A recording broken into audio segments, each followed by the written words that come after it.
All right, Martha, how you doing? I'm great. How are you guys? Doing all right. We're going to let you make some closing remarks. You have the floor for a few minutes.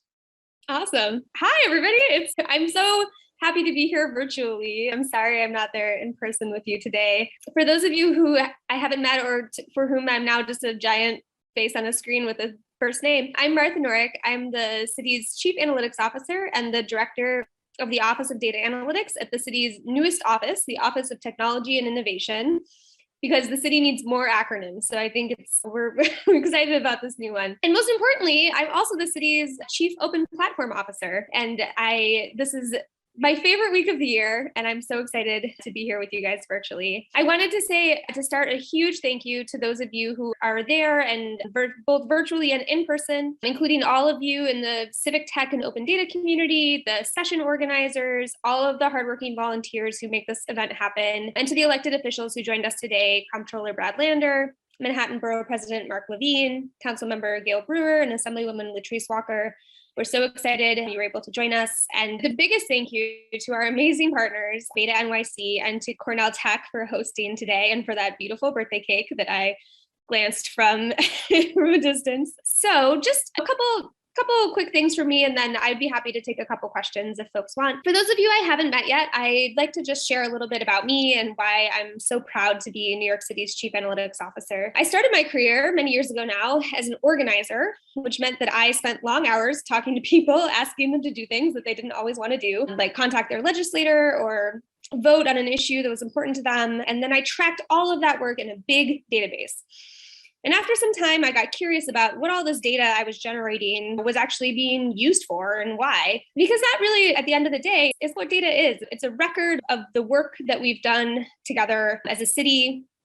It's a record of all of the trash pickups. It's a record of all of the times that New Yorkers have called 311. It's these records of sort of our time here together in New York City. And it's been my privilege to be a part of New York City government for many years now, including stints at agencies and at the mayor's office for economic opportunity. I imagine maybe some of you are there today, all of which has impressed upon me just how critical it is for the city's data assets to be open and accessible both inside and outside of government. And honestly, the best thing about this work is all the people we get to do it with. The open data community, both in and out of government, is so cool and growing every day. For those of you for whom this is your first open data week, I'm so excited that you're here, and we're going to talk a little bit more about some of the amazing things that are coming up this week. And I can't wait to meet you in person or virtually over the course of the next. So in government, there is no open data without agency open data coordinators who lead compliance, document and maintain data sets that we all use and love, and answer questions no matter how small. We're always working to better support this network with new resources and training. And we also support all of the amazing analytics practitioners across the city at city agencies, which means that every day there are more and more open data power users in government that are finding things that are wrong or unclear about data sets that are helping improve this amazing resource that serves both government analysts and also all of you. Our office is proud to lead the Analytics Exchange Network, which is a community of practice with now over 800 members in government, which increases the ranks every day of tech-savvy city employees and evangelists for open data. Outside of government, the more people that use open data, the better open data gets. And today and this week, with all of these events across all of these amazing topics with academics, nonprofits, civic hackers, and other community members, we think the open data future is just getting brighter and brighter. And we're so proud to get to work with BetaNYC, who's an incredible partner, leading open data trainings, working with community boards, and now our 6th year of Open Data Week, I believe. This year, I'm particularly excited to be a part of the Open Data Ambassadors Program, which is a joint effort between the Office of Data Analytics and BetaNYC. Been training volunteers who are going to teach New Yorkers how to use open data. And those ambassadors include librarians, educators, government employees, and all sorts of other types of folks. And I'm one of them. I'm really excited to lead my first Open Data Week 101 session during Open Data Week this year.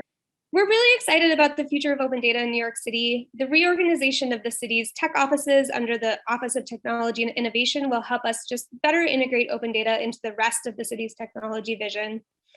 And the Adams administration wants to put up-to-date information about government performance at the fingertips of New Yorkers, and open data should be at the foundation of that work. And today is the 10th, birthday of open data, the open data law, and the first day of Open Data Week. So what a better day to celebrate this work together and to look forward to the over 90 panels, workshops, data jams, and more that are coming up over the course of the next week. And I wanted to share a couple of the events I'm most excited about with you. The first being the Data Through Design exhibition, which is open every day until next Sunday from noon to 7 at 9 Hall Street in Brooklyn. Come check it out. It's the 5th annual Data Through Design. And this year's theme is Ground Truth IRL. I'm really excited to come and see this. And as I mentioned, this year we have some amazing Open Data 101 sessions led by our Open Data ambassadors. I encourage you to check one of those sessions out, as well as some of the amazing other sessions that are being led by all sorts of different exciting partners, including the Metropolitan Library Council, which is leading a session about data cleaning using the squirrel census data as an example. If you haven't yet called the new 1-800-SQUIRREL census number, I'm not getting that number right, but please check it out. There's an amazing interactive squirrel phone tree. I have spent several paths through the phone tree already. It's amazing. On Wednesday, the Comptroller's Office is leading a session about the Checkbook NYC tool, which is a really cool tool that they produce that helps you explore the city's database of contracts and other sorts of financial transactions for the city. It has a really great, I use it all the time. And on Friday, Barnard College, my alma mater, is hosting an introduction to Python and data visualization using open data session, which I think is going to be super cool. We also have some amazing sessions with city agency data professionals coming up this week. Monday, a panel with the Department of Sanitation, who have, I think, some of the smartest GIS professionals in the city. If you haven't checked out Plow NYC or some of the other amazing geospatial tools they use to track sanitation work, I definitely recommend checking it out. On Tuesday, there will be a session with DOH&H, the Department of Health and Mental Hygiene. On Thursday, there's a session with NYCHA, the New York City Housing Authority.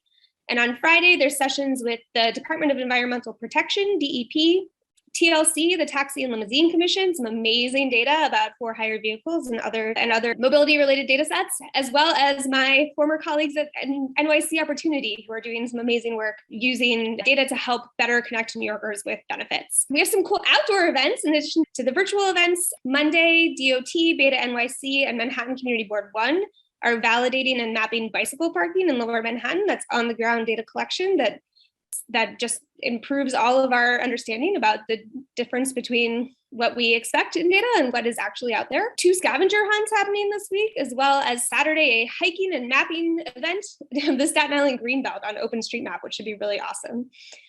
And again, I just wanted to thank you all so much for being here today to celebrate open data. I hope you learned a ton. I hope you had I hope if this is your first Open Data Week, you'll be back to join us later in the week. And I can't wait to meet you all in person. So I'm going to hand it back to you, Noel, and thank you again. You guys are so great. Happy birthday, Thank Open you. Data. Thank you, Martha. I can take a couple questions if we've got time. Yeah.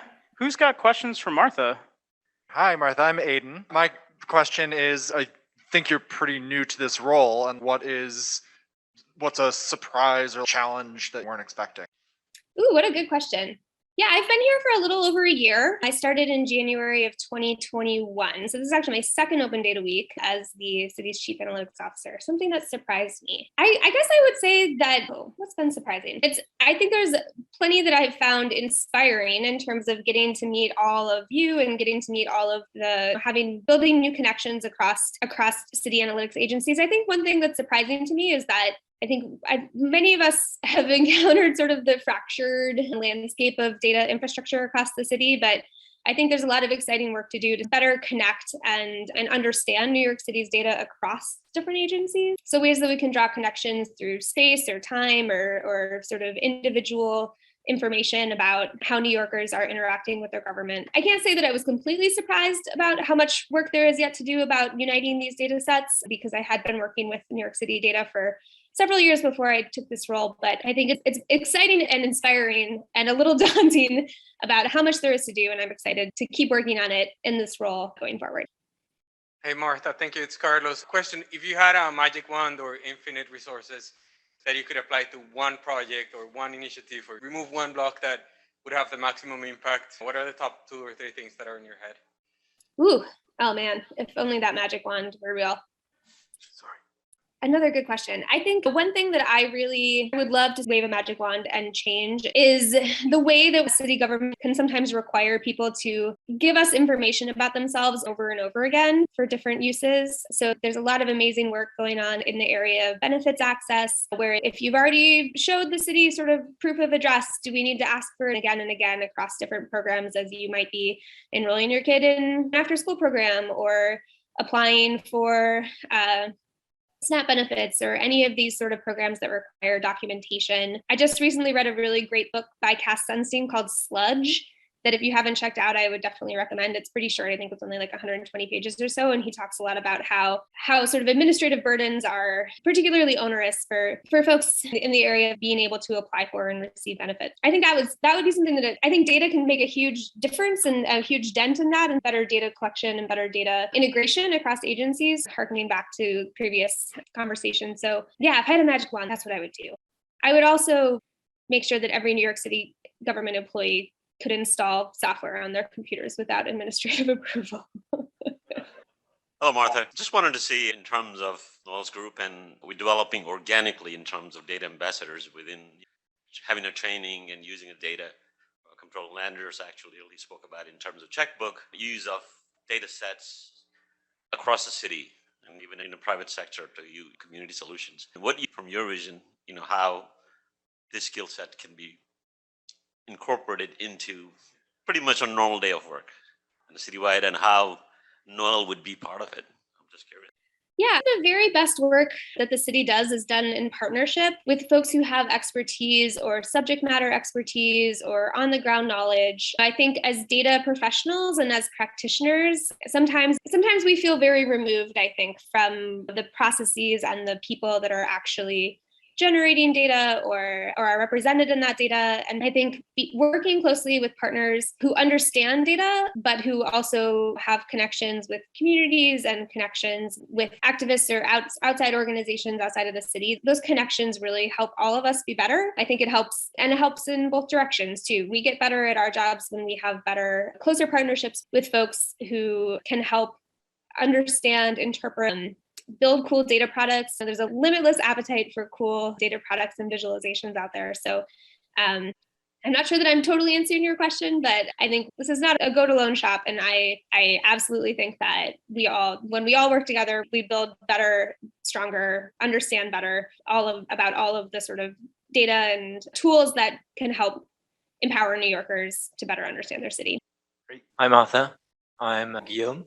I'm with the OpenStreetMap project, and it's really cool to see that the city of New York uses OpenStreetMap on some of its web pages. I was wondering if there are any plans for the city to contribute actively to not just OpenStreetMap, but the other big common databases such as Wikidata or GBIF for biodiversity.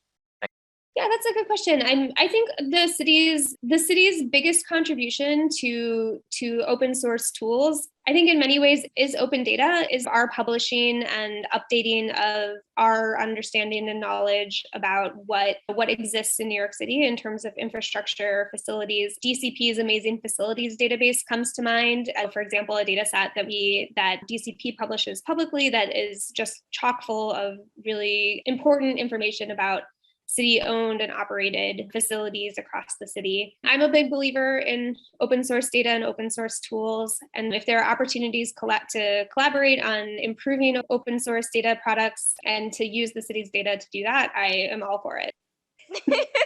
My name is Fatima. I wanted to ask you the question, and that's your professional experience working in government. I think having personally worked in both the US and Canada governments, there's a lot of patriarchy, there's a lot of dudes. It can be really tough, especially if you're lower in the ranks and you don't have a lot of power, which tends to happen in a lot of those like civic-minded departments. And I just wanted to give you a general question about professional development and what your recommendations are for people that are looking to be like you and do the good work.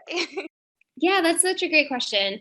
And I wish I could tell you I had some sort of magic formula that if you follow these steps, you'll be able to deal with all of the sort of obstacles and tough situations that we all will encounter over the course of our careers. But I guess a couple general pieces of advice. One, I think finding your people and finding colleagues and sponsors in your work that believe in you and that can help you improve and grow is just an invaluable asset in navigating tough situations. I can recall many times coming out of meetings and thinking, oh my gosh, did I think I said that, and then I think somebody else just said the exact same thing that I said, but rephrased it and then got all the credit. And having a group of people to talk to share those frustrating moments and validate that it's not in your head. There's hard stuff out there. And then I think on sort of the professional side, less into the interpersonal network building, I think the most important, I'm trying to think the best way to phrase this.